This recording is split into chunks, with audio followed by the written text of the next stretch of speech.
The slides of the presentation? I think they are ready. Yes. William? Yes? Okay. Okay.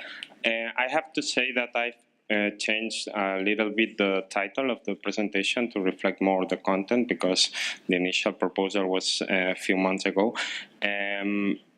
To present myself, I'm assistant professor at the Open University of Catalonia, which I'm going to refer here as the UOC, the UOC, Universitat Oberta de Catalunya. And I'm also the coordinator of the gender equality unit of this of the same university. It's not usual to be a man in a gender equality unit, but in this case it is, and I think that that's more, or represents more, the diversity and the needs to address this important issue. That's not only a women's issue, but also a men's issue.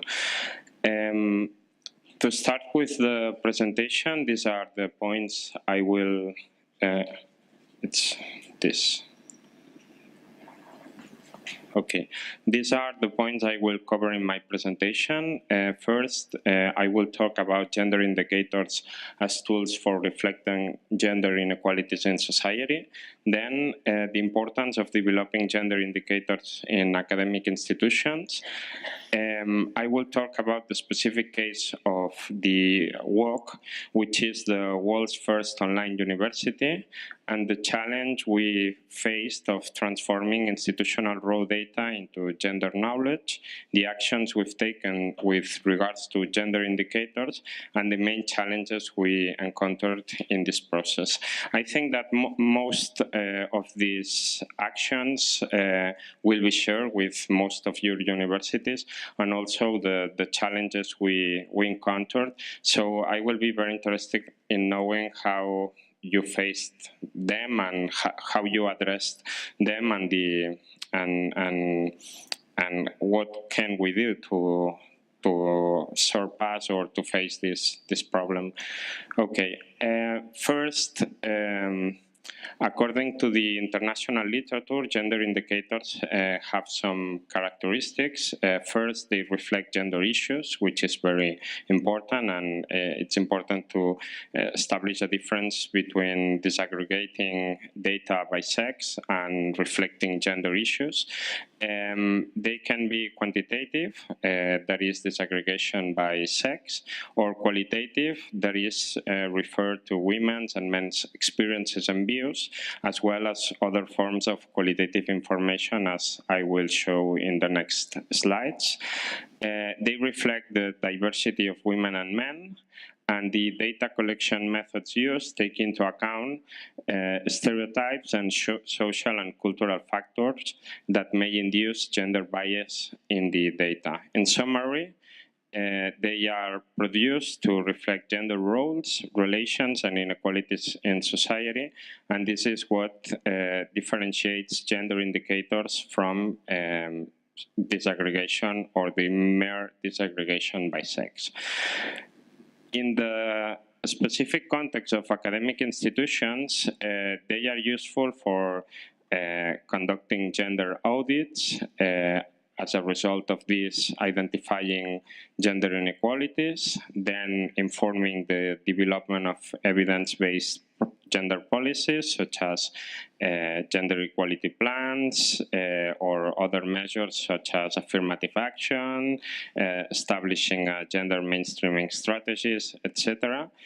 Then, for monitoring and evaluating the outcomes of gender policies and identifying the barriers to achieving equality, giving visibility to gender inequalities within the institution, raising awareness about the importance of addressing gender inequality and the need to take actions, awareness among governing bodies, that is, people that makes decisions, and are responsible of deciding the institutional change strategies to be followed.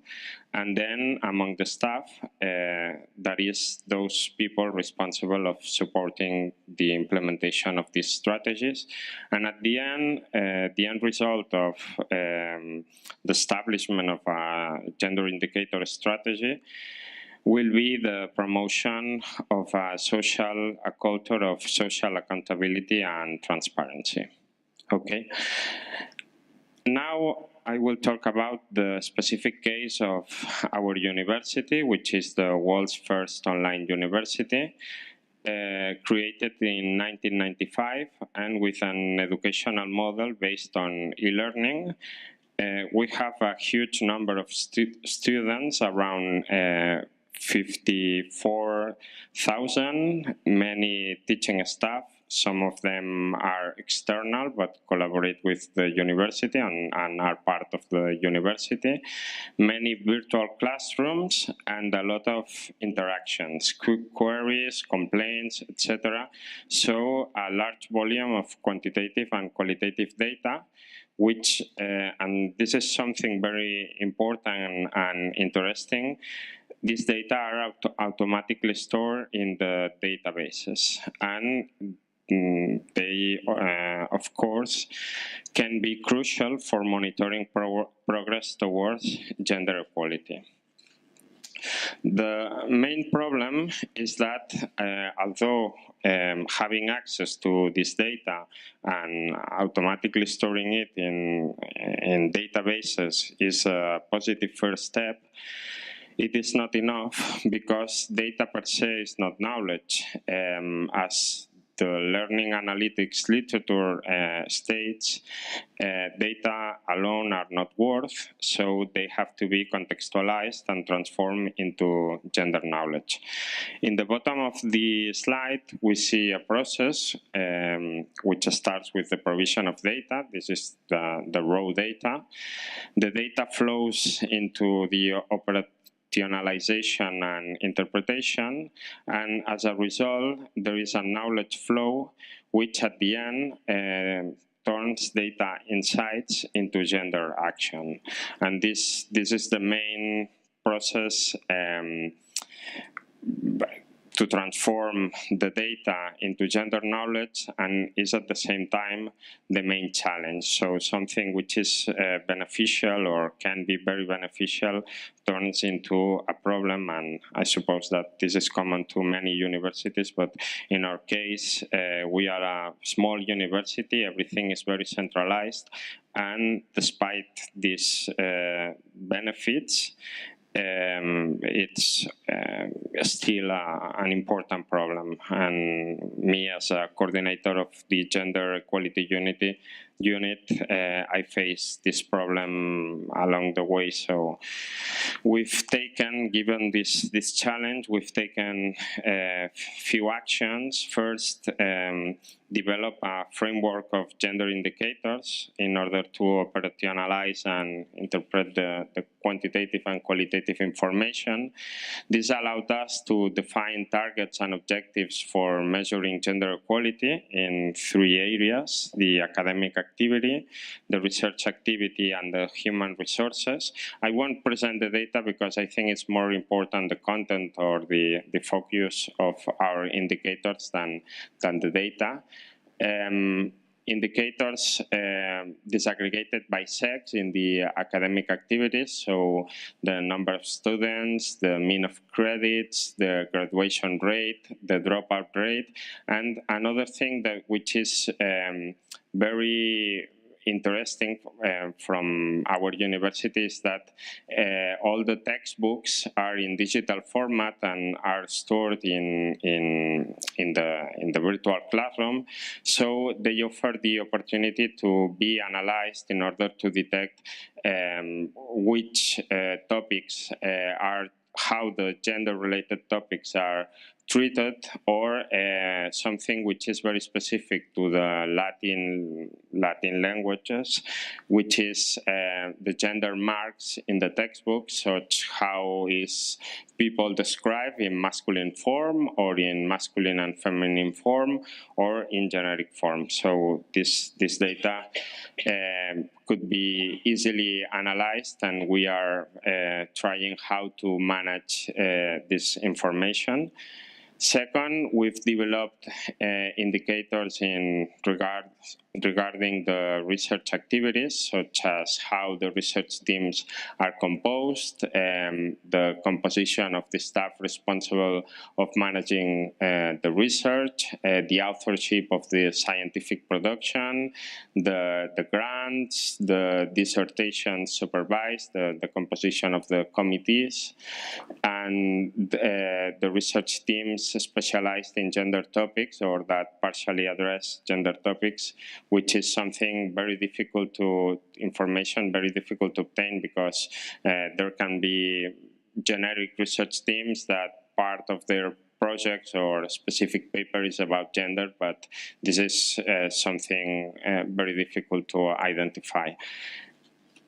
And in the last area, common human resources data, such as how the governing bodies are composed, the staff, the number of parental leaves, the permits for telework, because in our university we have a telework system which allows people to work at home in special circumstances, the training, the selection of the staff. So we've developed this system of indicators, and during this process, an action which has been very useful has been to detect the main gaps in our data, including data which have not been disaggregated by sex. And I think this is common to many universities, the scientific production authorship. We don't have a systematic system to detect or to identify the sex of the authors and the ordering of the authors by sex. That's something which is very invisible in academia. Data which are difficult to process, such as the content and the linguistic features of textbooks, as I presented before, and missing data and other data which are also very difficult to obtain, which are the number of subjects that partially address gender topics. We usually have the name of the subject, and this can be identified as a gender as a subject that addresses a gender topic, but there are many subjects which part of their content is about gender, but they don't explicitly state this in the title.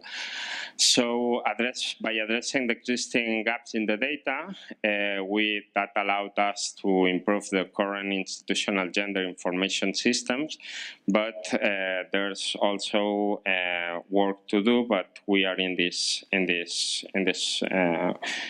process. And now we are trying to improve the institution data capacity by establishing mechanisms by which data informing gender indicators which are actually obtained only on demand, can be routinely generated and easily accessible. So our aim is to institutionalize and give sustainability to the gender-related data management procedures, because now, and I think this is common to most universities, information is on demand. If we want to obtain a specific data, mostly about research data, the authorship, the number of research teams that are working on gender topics, this is by demand, so we have to count them manually. So a challenge which I think is faced in many universities is how to obtain this data not on demand but automatically generated, and this is a challenge of the information systems that will have to be addressed. And also obtaining data is not the per se is not enough, but this data, in order to make changes or to transform institutions, has to be disseminated. And actually we are, instead of doing a passive strategy of putting the information on a web page or something like that, we are generating thematic fact sheets through institutional communication channels. So an active or proactive strategy of sending institutional emails, generating a newsletter, news in the virtual campus where the personnel of the staff of the institution and students can see it, because the aim is to make gender equality visible and part of the institution's identity and culture. So at the end, raising awareness and strengthen commitment on gender-related issues. So by doing these actions, the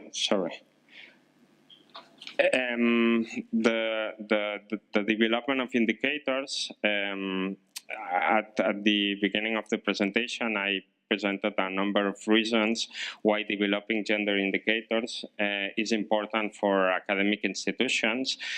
At the end, in this process of taking these actions, we've seen how the development of indicators is allowing us to audit the organization, inform the development and monitoring of gender policies, detecting gaps in the data and establishing new organizational routines, such as the automatic generation of data, is allowing us to promote the culture of social accountability and transparency. And then by disseminating, the aim is to give visibility and to gender inequality and raise awareness. So at the end, to foster institutional change and to remove the obstacles to gender equality inherent to the institution and adapting institutional practices. As a mean of conclusion, I'm presenting 3 challenges identified in this process, and I think most of them will be common to most of your universities. First is the challenge of obtaining sex disaggregated data on research activities. Such disaggregation actually is done manually, and establishing an automatic system of disaggregation or of obtaining this data requires financial resources to take the sex variable into account. And also, by investing money is not enough, because this data are very disorganized or difficult to organize. So this is a big challenge, and in order to make actions, it's necessary to visibilize this data and face this challenge. Second, most of the literature emphasizes the need to obtain human resources related indicators, but most of them in practice are difficult to obtain due to legal and privacy issues. So how to address this limitation? Because on the one hand, they are important, but on the other, they are not easy to obtain. And third, being an online university, as I said before, the news channels are very centralized and contain a wide range of topics. And this context renders very difficult that the news and data dissemination on gender topics is given priority as they compete with other topics. So what is more important, the data on enrollment, on dropout, or data on gender? So at the end, there's a competition between data, and we, as members of the Gender Equality Unity, we can say that this is very important and must be given priority, but we don't make this decision. So I guess that these are challenges across countries and universities. So for the question time, I will be particularly interested to know if you share these challenges and how are addressed in your setting. Also, I wouldn't like to end the presentation without saying that in our university we have a group on, or a research group on gender and ICT, which is leading the GenPort, which is a European project aimed at developing an online community of practitioners working on gender topics. And it's possible that some of you know this project, so I wanted to say that.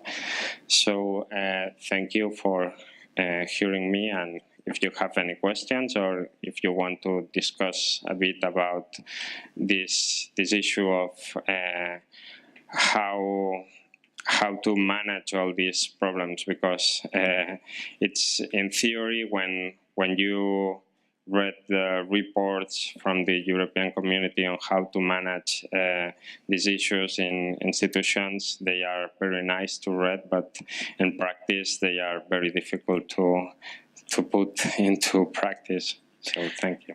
Thank you so much, Sergi, for sharing with us the case of the Open University of Catalunya. And let's pass the discussion to the audience. Do you have any question or want to share some thoughts with Sergi? Yes. Yes. Thank you. Hi, Margaret Bailey from Rochester Institute of Technology.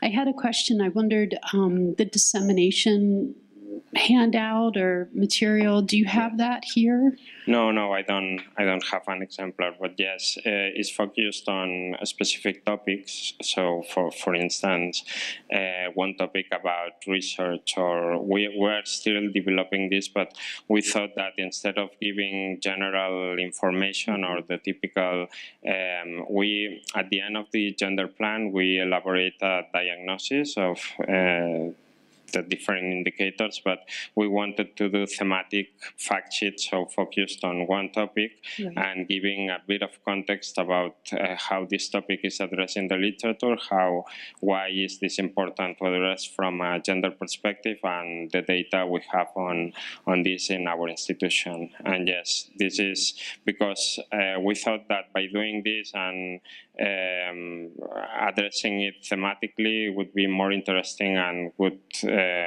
make people more aware of their specific and would allow to link it to their personal experience on that topic. And have you developed a pretty comprehensive communication plan for where that goes within your university? Yes, and we are developing this communication plan and we are starting to implement it, but because we have, the main issue is that the competition, because the fact that our channel of communication is very centralized, there is a priority and hierarchy of themes, and so we